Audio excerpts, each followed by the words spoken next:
it's no small feat to get this many people in the middle of a work week, so thank you all so much for being here. I think most of you own some of my work, so thank you for that. So, this is a little giving back.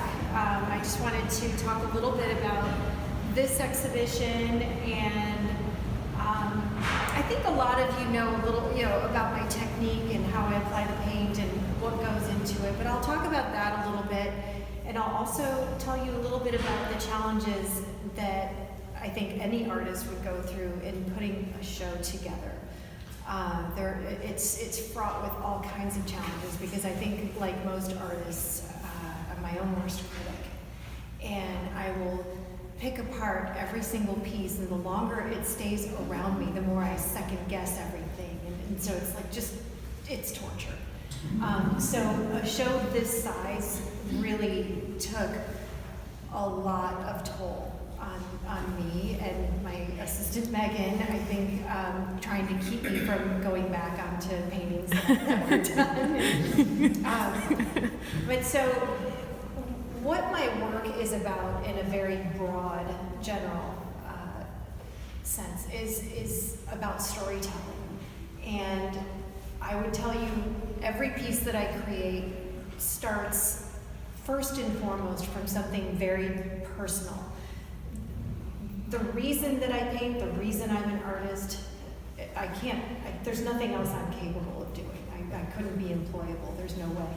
But the truth is it's my way of working through everything that I take in the world. And some people who know me well might say I'm kind of a hypersensitive person, and I take things in and kind of overthink things. So the work is a really great way for me to keep myself sane, for the most part. My husband might question that, but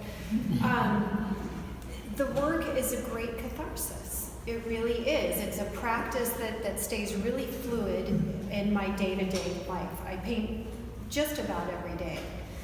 And when I'm not painting, I am totally in mom mode.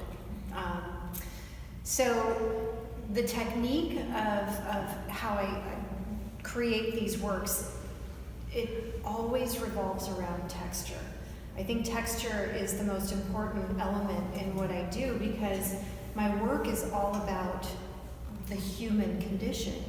And I think we're all bringing any number of things to the table just by virtue of being human. So we've got past experiences, all kinds of baggage, scars, hurts, joys, all of these things that we've all experienced. And I think that's what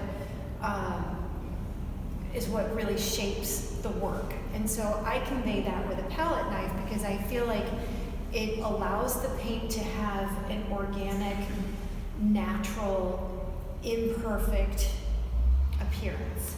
And I take it even further by shaping the figures into the pieces. I always gravitate towards a single figure because it's not so much about being lonely or anything like that at all. It's all about the individual way that we all interpret the world around us.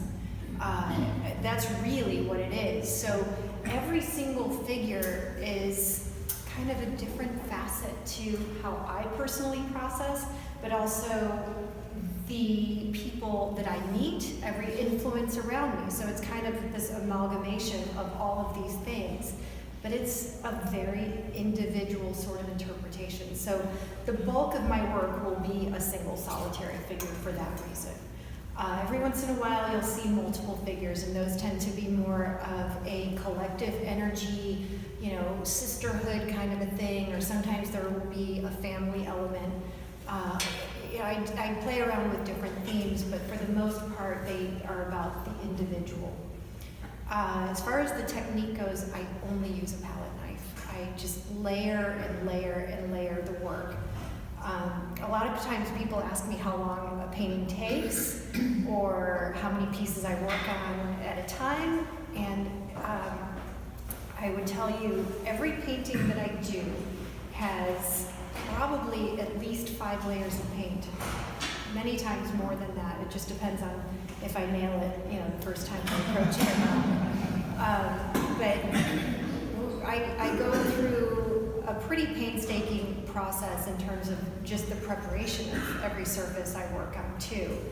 I get all of my canvases made, and then they prime them 2 times with just a standard gesso before I receive them. And then once they get to my studio, we apply 2 layers of oil ground, and then I start layering the paint on there. And then we start doing some technical processes like oiling out the surface to balance the sheens or varnishing layers and things like that. So by the time the painting is done, it has probably taken a few months at least to create. And for that reason, I work on multiple pieces at a time. And that's also part of why I've developed other bodies of work too. Sometimes my studio is just full of paintings and I want to create, but I need to let these pieces sit or dry or whatever. And so other things have developed in my practice, either from being just completely blocked in painting or just from needing to be doing something. So the India inks kind of evolved from a period like that. And I've been doing those for probably about 12 years now, though this is the first time I've shown them in a show like this. So that was a very, very vulnerable kind of feeling putting those in this show. Vulnerable in what way? Vulnerable because, I always worry about how my work will be received. And, I'm kind of the kind of person that, if I ever have a party, I wonder if people will show up. So I get really, really nervous. And those were a kind of last-minute addition to this show. We were thinking of something else for the back room, and in the end, we kind of decided that this was the right direction to go. But it was a scary feeling to put something that new in front of everyone. So that was a scary thing for me. But the process of doing the India inks is actually a little more painstaking than my paintings, if you can believe that. They have probably just as many layers, and they're created with eyedroppers. So kind of another way of letting the material dictate the direction of the piece, and respecting the organic nature of the material, and letting that be a part of the work. So multiple layers of India inks and just playing around with the surface to shape what I want it to be. And then in the front gallery there, a couple of other bodies of work kind of emerged in there. So some of my steel wire sculptures, those I started doing probably about 8 years ago, and the first sculpture I made was actually a bronze. I just played around with clay, and I had no experience with sculpting at all.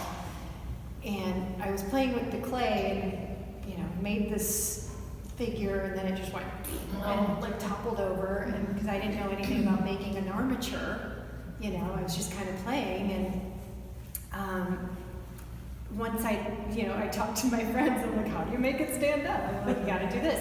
So I started making the armature, and I was like, well, heck, I like the armature, and I kept going, and just kind of started continuing to weave the wire and making it into the figure. And what I liked about that was that light could pass through it. So the wire sort of was symbolic for me, kind of the same way I mark my canvases. It sort of, it was about the scars and the stuff that we're all made up of. So that's what that became, and it just became a whole body of work, and I've done a lot of commission pieces with that series too, some life-size pieces, and they're just really fun. And then the gilded pieces, I've always kind of liked the idea of playing with the duality of our existence. So, we're these textured, imperfect, whatever kinds of people that we put on, the lipstick in the morning, we try to dress nice, we try to bring our A game to every day, and you know, we might feel like absolute crap, right? So it's this funny thing that I was thinking about when I started doing these. So I found this paper that I felt mimicked my painting in a way. It was, you know, just naturally had all these imperfections. The edges were rough, and it was made by these indigenous women in Nepal. And I was like, okay, this is the perfect paper for me. And the paper is just this raw, kind of gnarly, messed up stuff.